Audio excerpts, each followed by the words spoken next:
Une vieille femme trouva un bébé abandonné au bord de la route. Elle ne remarqua pas que le bébé portait autour du cou un pendentif en jade valant des millions de dollars. Elle venait d'être chassée de la maison de son fils et de sa belle-fille en ville. En voyant le bébé abandonné, elle fut prise de compassion. Elle décida de le ramener à la campagne et de l'élever comme son propre petit-fils. 5 années passèrent en un clin d'œil. La vieille femme éleva le garçon en ramassant et en vendant des objets recyclables. Le garçon grandit en devenant très attentionné et filial. Non seulement il ne se souciait pas de la situation de la femme, mais il disait ouvertement à ses camarades de classe qu'elle était sa grand-mère. Il leur demandait même de lui donner leur bouteille de boisson vide. Un jour pourtant, alors qu'il rentrait à la maison avec des objets recyclés, le petit garçon s'évanouit soudainement et s'écroula au sol, après avoir été conduit à l'hôpital pour un examen. Le médecin annonça que le garçon souffrait d'une maladie génétique congénitale. Pour la guérir complètement, il aurait besoin d'une greffe de foie. Le foie de la vieille femme s'avéra compatible. Le médecin expliqua qu'à son âge, l'opération était très risquée, et que sa convalescence serait également très lente. Mais la femme considérait depuis longtemps le garçon comme son propre petit-fils. Pour réunir assez d'argent pour l'opération, elle vendit même sa maison à la campagne. Même le médecin trouva que ce n'en valait pas la peine pour elle. Après tout, elle avait seulement trouvé le garçon sur le bord de la route. Peut-être avait-il été abandonné par ses parents biologiques à cause de cette maladie. Pendant ce temps,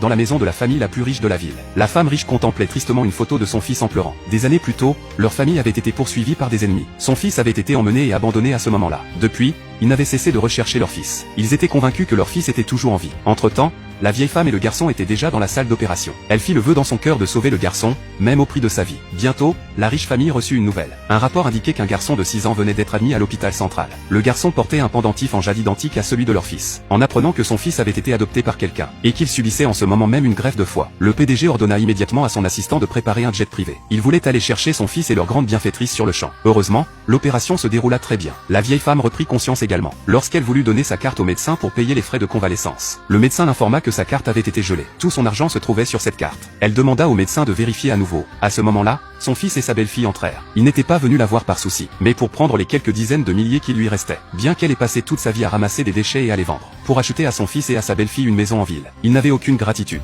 Ils lui reprochèrent même d'avoir adopté le garçon. La belle-fille arracha son argent pour s'acheter un sac de luxe. La vieille femme cria désespérément que l'argent était destiné au traitement du garçon. Elle supplia sa belle-fille de lui laisser au moins 20 000 dollars, disant qu'elle pouvait se passer de traitement, mais que le garçon devait être soigné. Son fils, furieux en entendant cela, la réprimanda violemment de jamais avoir ramené le garçon à la maison et de l'avoir adopté. Pour l'humilier davantage, sa belle-fille lui jeta 200 dollars, en disant que c'était pour une urne funéraire pour le garçon. En voyant que son argent destiné à sauver une vie lui avait été pris, la vieille femme eut le cœur brisé au point que sa plaie se rouvrit, et elle s'évanouit sur le lit d'hôpital, alors que le garçon pleurait à l'aide. Le couple du PDG arriva à temps à l'hôpital.